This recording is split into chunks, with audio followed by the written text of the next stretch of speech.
Každá babička je ta nejlepší na světě, ale jen jedna může být Miss babičkou roku 2002. Těšte se i na spoustu známých osobností. Večerem vás provede Martina Kociánová a Josef Dvořák. 29. ledna na Primě.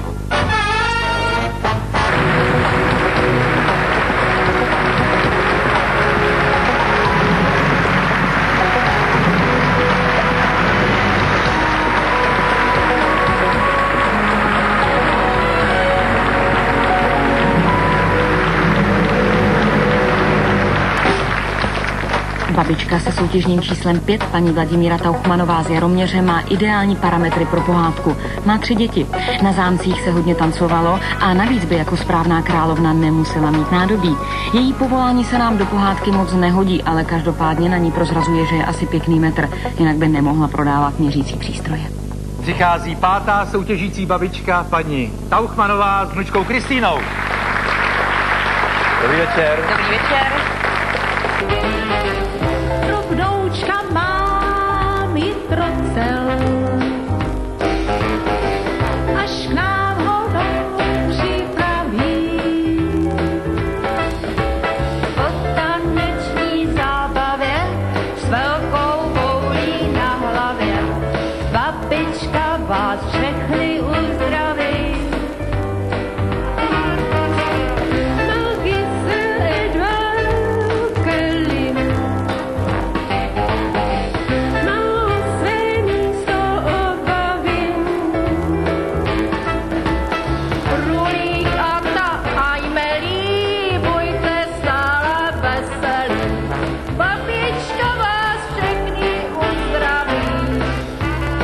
Tak se pojďme podívat do Jaroměře na jedno velice zajímavé setkání eurobabiček.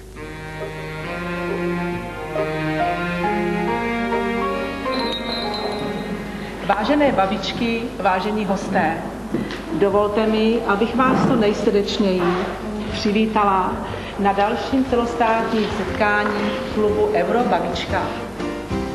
Jelikož jste sem přijeli z různých konců naší země, nebylo pro vás nikterak jednoduché, proto si toho velice vážíme a přejeme vám dobrou zábavu. Tak eurobabičky jsou dámy v nejlepších letech, které před celým národem v televizní soutěži prokázaly svůj šarm, eleganci a smysl pro humor.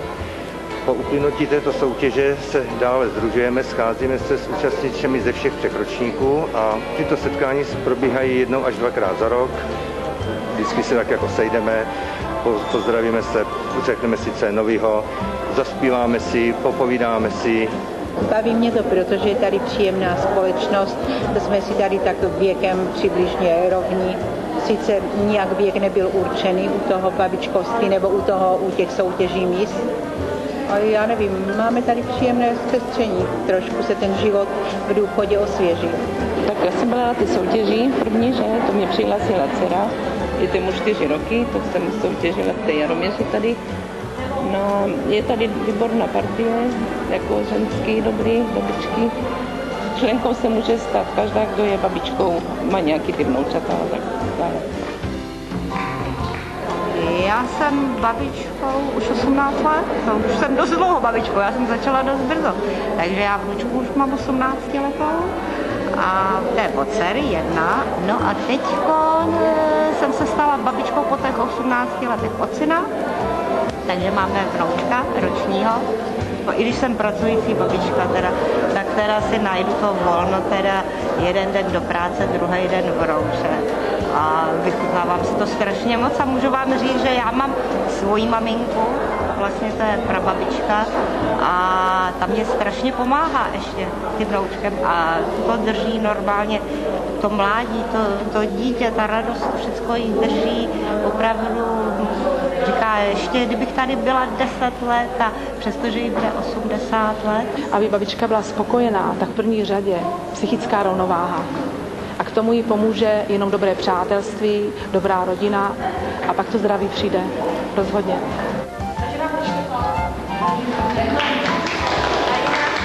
Protože se líčím stejným způsobem, protože nosím pořád stejný účes, takže jsem si řekla, že bych se mohla zkusit nechat proměnit. lepšímu, doufám.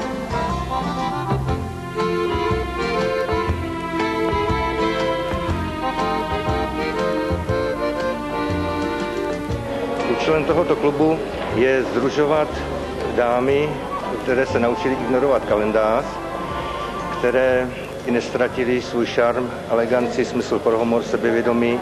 Eurobabička by měla být úplně normální ženská, která umí vařit, prát, starat se o domácnost, jo, vychovávat vnoučata, pravnoučata, jo, no a všechno to další, jako, a být veselá hlavně, protože to nás jako drží. Já jsem nikdy nebyla smutná. Mě všechny, co mě znají, můžete pozdravovat Českou Kamenici, všechno okolí, tak vědí, že jsem pořád byla veselá. Já jsem babičkou 13 let a 3 měsíce, mám 2 vnučky a přihlásila jsem se, já jsem se vlastně nepřihlásila, mě tady kamarádka pozvala, abych jela, tak proto jsem tady, já jsem tady poprvé.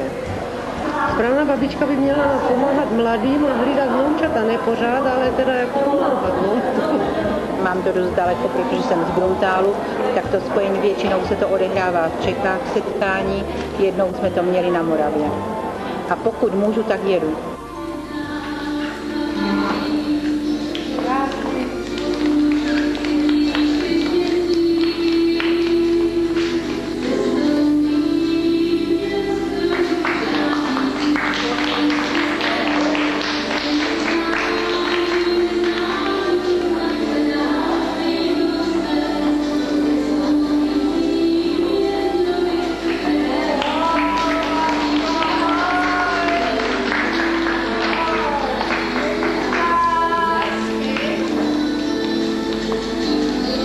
Další akce plánujeme, že bychom chtěli přijímat další ženy do našeho klubu, protože se o to jeví veliký zájem. Chtěli bychom i obohacovat našima myšlenkama domovy důchodců, dělat třeba někdy i programy pro staré babičky, které jsou nešťastné. A myslím si, že to je pěkné poslání, protože už v tomto věku vidíme, že mládí je pryč a chceme tak jako ještě něco stihnout, asi takhle. A ty vnoučata a ty děti, pochopitelně na ně máme také čas, ale naše děti ty už mají svoje životy a ty, pokud nepřijdou, tak víme, že jsou v pohodě, ale pokud přijdou, mámo, něco potřebuju, tak pochopitelně jsou na prvním místě.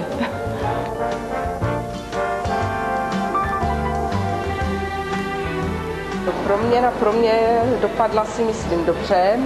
Jsem spokojená jak s tvarem účesu, tak i s make-upem a s oblečením, který teda si myslím, že pro mě vybrali výborně.